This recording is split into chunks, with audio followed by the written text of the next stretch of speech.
Hello teachers, in this video we will explore the different types of assessments integrated into our textbooks. We will also understand the structure of each assessment, the mark distribution and the various assessment tools used. In our new textbook, we have introduced a significant shift towards competency-based assessment, where assessment is integrated into the learning process to support and strengthen learning rather than merely measure it.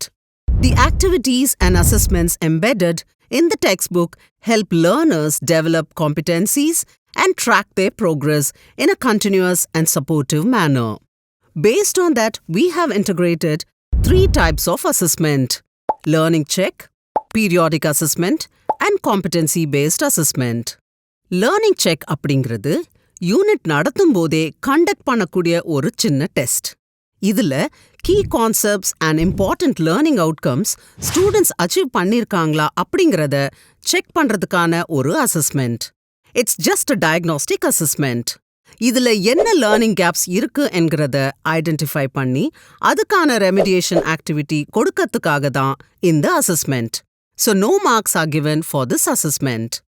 Next, periodic assessment.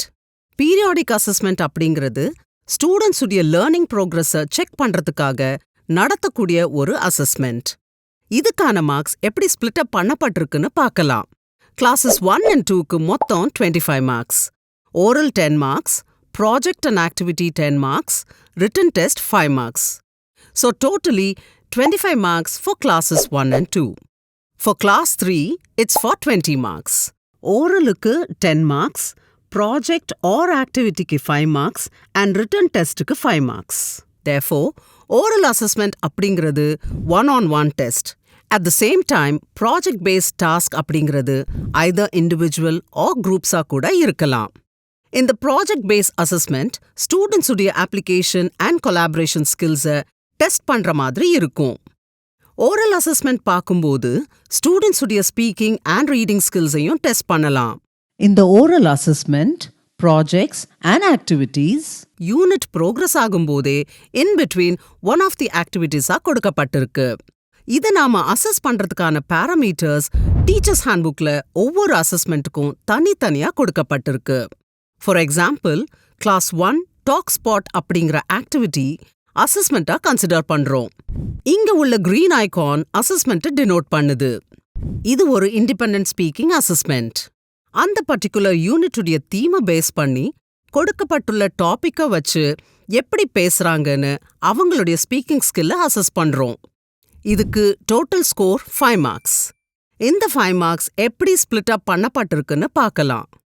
Attempts to speak with support 1 mark, shares basic details like name or greeting 2 marks, shares name, greeting and one detail 3 marks, shares name, greeting and a few details in full sentences 4 marks, shares all details clearly with confidence in full sentences 5 marks.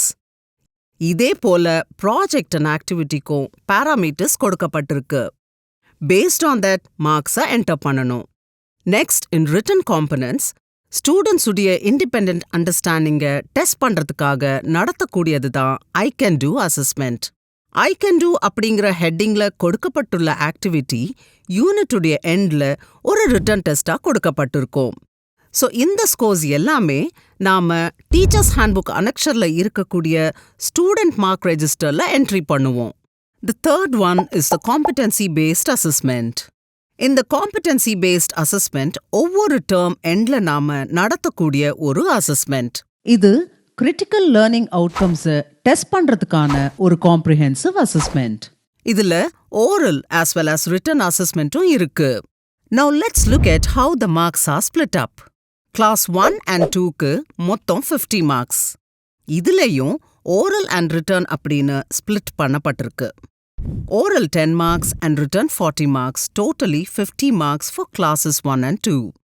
For class 3, it is totally 60 marks. Oral 10 and written 50 marks. So, இதையும் நாம teachers ஹேண்ட்புக்ல கொடுக்கப்பட்ட students mark entry ஷீட்ல register பண்ணுவோம். So, final scores 100 மார்க்ஸ்க்கு calculate பண்ணுவோம்.